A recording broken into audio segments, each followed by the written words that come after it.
जय हिंद मेरे प्यारे साथियों, कैसे हो आप सभी। आशा करता हूँ सब अच्छे होंगे और अपनी पढ़ाई बहुत अच्छे से कर रहे होंगे।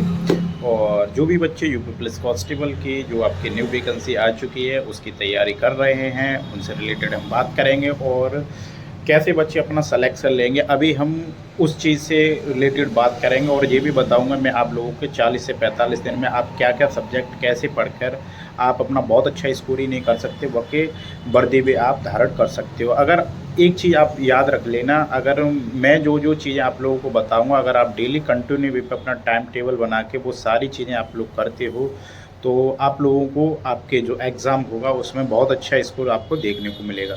तो चलो बात करते हैं इसी मुद्दे पर। आप लोगों को पता होगा यूपी पुलिस कांस्टेबल में जो न्यू वैकेंसी के पदों पर इस बार वैकेंसी आई है वो आपको पता होगा 60,244 के समथिंग पद हैं।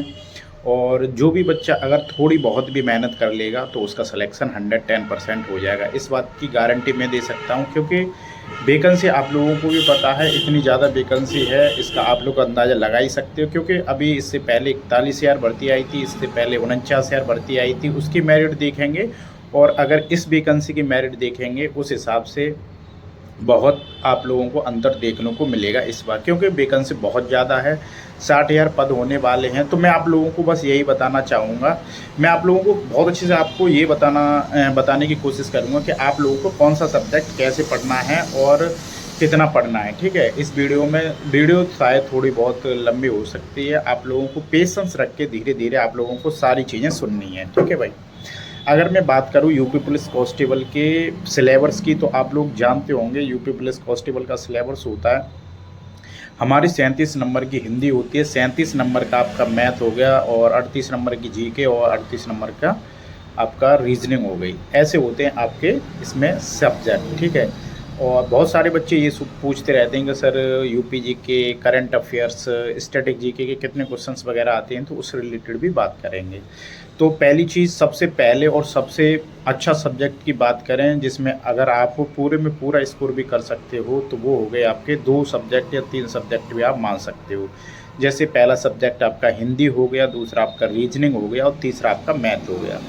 बहुत सारे बच्चों का ये क्वेश्चंस रहता है कि सर जो आपका मैथ होता है उसमें कितने क्वेश्चंस केवल मैथ के आते हैं और उसमें रीजनिंग के कितने क्वेश्चंस होते हैं।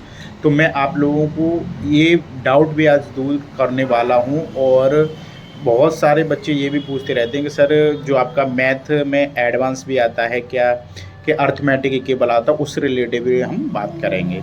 तो पहली चीज़ तो मैं बता दूँ, जो मैंने अभी आपको 3 सब्जेक्ट बताए थे रीजनिंग मैथ और हिंदी, ये तीनों सब्जेक्ट ऐसे हैं इसमें बच्चा अगर चाहे तो पूरे में पूरे का मतलब 37 में 37 भी कर सकता है। लेकिन जो आपका जीएस सब्जेक्ट है उसमें बच्चा कितना भी पढ़ ले, आप लोग बहुत समझदार होंगे, आप लोगों को पता होगा जीएस आप कितनी भी पढ़ लो लेकिन फिर भी जीएस तो जीएस ही है भाई, उसका कोई ओर छोर नहीं है। तो मैं बात कर रहा हूँ आज आपको मैथ रीजनिंग और हिंदी की कैसे तैयार करें, कैसे आप पूरे में पूरा 40 से 42 दिन में कर सकते हो। तो पहली चीज़ तो मैं सबसे पहले आपका सब्जेक्ट लूँगा आपका हिंदी। अगर मैं बात करूँ हिंदी, आप लोग अगर पढ़ चुके हैं तो बहुत अच्छी बात है हिंदी को। अगर आप लोग नहीं पढ़ पाए हैं अभी तक, शायद बहुत सारे बच्चे ऐसे भी होंगे उन्होंने 2-2 3-3 बार आपकी हिंदी पढ़ ली होगी। अगर नहीं भी पढ़ी है तो केवल और केवल आप एक बार अपने नोट्स, जो आप लोगों ने नोट्स वगैरह बना रखे हैं कहीं से भी किसी भी टीचर से बना रखे हैं, तो केवल और केवल आपको वो नोट्स प्रिपेयर करने हैं बहुत अच्छे से। और आप लोगों को डेली जो मैं आपको रूटीन बता रहा हूँ वो आपको सारी प्रक्रिया अपनानी है हिंदी सब्जेक्ट के लिए। अगर मैं बात करूँ आपको डेली अगर लूसेंट है आपके पास, अगर आपके पास नोट्स नहीं है तो आपके पास लूसेंट होगी, अगर नहीं है तो भाई ले आओ। अगर वो भी नहीं ला पा रहे तो आप आदित्य पब्लिकेशन की एक बहुत अच्छी बुक आती है वाइट कलर की, उसे ले आओ। उसमें बहुत अच्छे से नोट्स से दिए हुए हैं। उसमें मेन चीज़ ये है आपकी, चाहे लूसेंट वाली बुक हो चाहे आदित्य पब्लिकेशन की, उसमें सबसे बेस्ट चीज़ मुझे ये लगती है कि उसमें ऑब्जेक्टिव टाइप के आपके क्वेश्चंस दे रखे हैं जो आपके पेपर में आने वाले हैं। जैसे ऑब्जेक्टिव टाइप के आपके ओएमआर वगैरह पे पेपर होने वाला है तो उसी टाइप के उसमें क्वेश्चंस वगैरह दे रखे हैं। अगर मैं बात करूँ आपकी, जैसे आपको पता होगा कि हिंदी के लिए हमें क्या करना है क्या नहीं करना, तो मैं आप लोगों को बता दे रहा हूँ। केवल और केवल आपको चैप्टर वाइज चैप्टर डेली एक चैप्टर आपको कंप्लीट करना है अच्छे से। अब आप चाहे उसे 2 घंटे में कंप्लीट कर पाओ, चाहे 2.5 घंटे में कर पाओ, चाहे आप 1 घंटे में कर पाओ। अगर नया बच्चा होगा, शायद दूसरी बार पढ़ रहा होगा, तो वो शायद 1.5 से 2 घंटे में पढ़ लेगा पूरे चैप्टर को। अगर शायद पहली बार पढ़ रहा होगा तो उसे 3 घंटे का टाइम भी लग सकता है। तो वो अपना डिवाइड कर ले, 1.5 घंटा मतलब थोड़ा थोड़ा किसी और सब्जेक्ट को दे ले। मतलब कहने का ये है मेरा, एक दिन में आपको एक चैप्टर ख़त्म करना है। तो मेरे हिसाब से उसमें इम्पोर्टेंट चैप्टर की मैं बात करूँ, सिलेबस में ज़्यादा से ज़्यादा 20 से 22 चैप्टर होंगे। उसकी अगर आप लोगों को लिस्ट चाहिए तो मैं डाल दूँगा, ठीक है। 20 से 22 चैप्टर आपके हिंदी में हो गए जो आपके इम्पोर्टेंट हैं। अगर आप डेली एक चैप्टर ख़त्म करते हो, सीरियस होकर अगर आप लोग पढ़ाई करते हो, तो आपका डेली आपको एक चैप्टर ख़त्म करना है। और उससे रिलेटेड जो भी आप चैप्टर ख़त्म करने के बाद में अपने जो ऑब्जेक्टिव टाइप के क्वेश्चंस होंगे वो आपको लगाने हैं। कैसे भी करके आपको अपना टाइम निकालना ही है एक चैप्टर ख़त्म करने के लिए। ऑब्जेक्टिव क्वेश्चन जो चैप्टर से रिलेटेड होते हैं उन्हें हल करने के लिए, ठीक है। और एक चीज़ और मैं आप लोगों को बता दे रहा हूँ, हिंदी के लिए स्पेशली बता रहा हूँ आपको। 10 से 15 मिनट जो मैं चीज़ बताने जा रहा हूँ उसको आप विशेष करके ध्यान देना। विलोम, 10 विलोम, 10 पर्यायवाची और 4 से 5 जो रचनाएं होती हैं उनके राइटर्स वगैरह आपको डेली याद करके चलने। डेली ये तीन चीज़ें मैंने बताई हैं आप लोगों को। ये विशेष करके आपको 15 से 20 मिनट आपको डेली देना है हिंदी के साथ में ही। आप लोगों को अगर ऐसा करते हो, जैसे मैंने अभी बताया, 10 विलोम शब्द, 10 पर्यायवाची डेली, और 10 से और 4-5 आप रचनाएं शायद याद कर पाओगे, मुझे ऐसा लग रहा है। 5-6 भी आप डेली याद करते हो, मतलब राइटर्स की, ये नहीं कह रहा मैं 5-6 रचना, 5-6 राइटर्स की आप रचनाएं हो जाएंगी, 25-30 हो जाएंगे। अगर आप डेली जो मैं बता रहा हूँ इस हिसाब से अगर आप हिंदी का सिलेबस कंप्लीट करते हो, और ये सिलेबस आपका ऐसा हो जाएगा 20 से 22 दिनों में आप अपने चैप्टर्स कवर कर लोगे, और दोबारा भी आप उनका रिवीजन मॉक टेस्ट लगा के भी बहुत अच्छे से कर जाओगे। ये मैंने 20 से 22 दिन में आप ऐसा कर सकते हो। लेकिन हाँ, इसके लिए टाइम ज़रूर लगेगा। आपको डेली कम से कम 2 से ढाई घंटा देना ही पड़ेगा। इसीलिए भाई आपको 2 से ढाई घंटा इसीलिए देना है क्योंकि आप हिंदी में 37 में 37 करने जा रहे हो मार्क्स, ठीक है। और हाँ, आप ये सोच रहे हो कि हिंदी में नहीं आएगा, ये बिल्कुल हिंदी में जो मैंने बताया, अगर इस तरह से आप हिंदी अपनी कंप्लीट करते हो तो मुझे उम्मीद है आपके स्कोर बहुत अच्छा देखने को मिलेगा। अब मैं बात करने वाला हूँ आपकी रीजनिंग की। अगर रीजनिंग की बात करूँ, आप लोग जानते होंगे रीजनिंग में 37 से 38 क्वेश्चंस ऐसे आते हैं जो बच्चा अगर थोड़ा बहुत भी 1 से 1.5 साल बहुत अच्छे से अगर उसने तैयारी कर रखी होगी तो वो 37 में 37 ही कराएगा।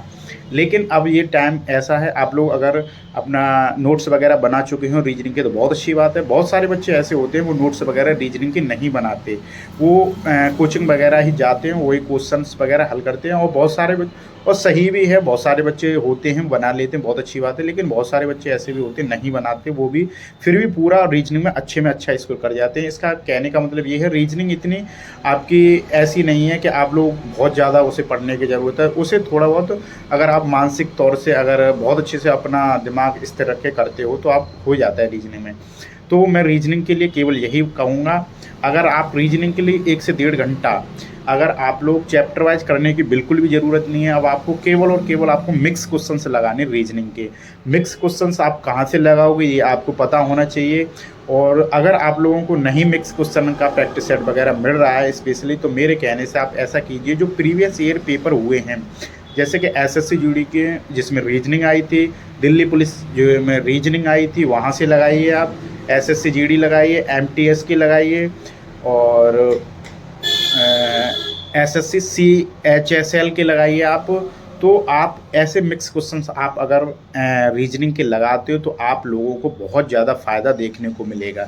अगर कहीं से आप नहीं लगा पा रहे तो आप अपनी ही बुक से जो आपके पास हो, अरिहंत की हो चाहे मास्टर ऑफ रीजनिंग हो, किसी की भी रीजनिंग हो आपके पास, उससे आप हर चैप्टर से 2 से 3 क्वेश्चन, 2 से 3 क्वेश्चन, 2 से 3 क्वेश्चन हर चैप्टर से आपको लगाने, जिससे आपका पहली चीज़ तो ये है आपका बहुत अच्छा मिक्स रिवीजन हो जाएगा और आपकी स्पीड इतनी अच्छी देखने को मिलेगी, इसका आप अंदाज़ा नहीं लगा सकते। और आप लोगों को स्कोर 37 में 37 होने में ये सारी चीज़ें मदद करेंगी रीजनिंग में। अगर मैं बात करूँ मैथ की, तो अगर मैथ में आप लोगों ने अभी तक, आपको पता होगा मैथ में बहुत सारे बच्चों को क्वेश्चन ये रहता है कि सर मैथ में रीजनिंग कितनी आती है या मैथ के रियल क्वेश्चन जो होते हैं वो कितने आते हैं। तो मैं आप लोगों को बता दूं, मैथ के जो रियल क्वेश्चंस होते हैं अगर उनकी बात करें तो उसके होते हैं समथिंग 18-19 प्रीवियस ईयर के हिसाब से 18 से 19 क्वेश्चन आए थे, लेकिन अभी कोई पता नहीं है, पूरे में पूरे क्वेश्चंस भी आ सकते हैं। तो अगर जो बच्चा मैथ की अगर तैयारी नहीं कर पा रहा है और उसे अभी भी ये लग रहा है कि मैं सर मैथ में वीक हूँ, तो उसके लिए मैं बता दूं आप लोगों को, यही जो मैंने रीजनिंग की प्रक्रिया बताई थी वही आपको मैथ के साथ में भी करनी है। पहले आप अपने चैप्टर बहुत अच्छे से नोट्स बना रखे होंगे और उसे कंप्लीट कर लो, और नोट्सों को केवल और केवल 10 से 12 दिन में आप अपना कंप्लीट कर लो, ठीक है। अगर इसके साथ में आप लोगों को ये करना है, मिक्स क्वेश्चंस आपको मैथ के भी लगाने हैं, डेली लगाने हैं। मैथ के कम से कम आपको 2 से ढाई घंटा, जैसे कि हम हिंदी के लिए देने वाले हैं, ऐसे ही आपको मैथ के लिए भी देना पड़ेगा अगर आप पूरे में पूरा चाहते हो। और ये 3 सब्जेक्ट ऐसे हैं, हिंदी है, रीजनिंग है, मैथ है, इसमें आप पूरे में पूरा कर सकते हो जिस हिसाब से मैं आप लोगों को बता रहा हूँ।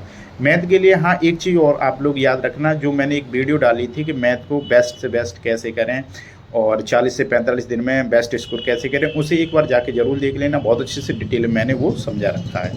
अगर बात करते हैं हम जीएस की, अब बहुत अच्छा टॉपिक है। जो बच्चा, एक चीज़ बता दे रहा हूँ, जो बच्चा जीएस में 20 प्लस करके आएगा, 20 प्लस 37 या 38 क्वेश्चन होंगे, तो वो बच्चा आपका कंपटीशन में आ जाएगा, मेरे हिसाब से कंपटीशन में आ जाएगा, क्योंकि 20-22 क्वेश्चन बहुत अच्छे हो जाते हैं 37-38 में से। तो जो बच्चा 20 प्लस करके आएगा, बहुत सारे बच्चे ऐसे भी होंगे 28-30 तक क्रॉस करेंगे, लेकिन मेरे हिसाब से जो बच्चा 20 प्लस भी करके आएगा, क्योंकि एवरेज बच्चा होता है जीएस में, ज़्यादातर एवरेज होता है, अगर अच्छा तो नहीं बोल सकते, एवरेज बच्चा होगा वो 20-22 ही करके आएगा।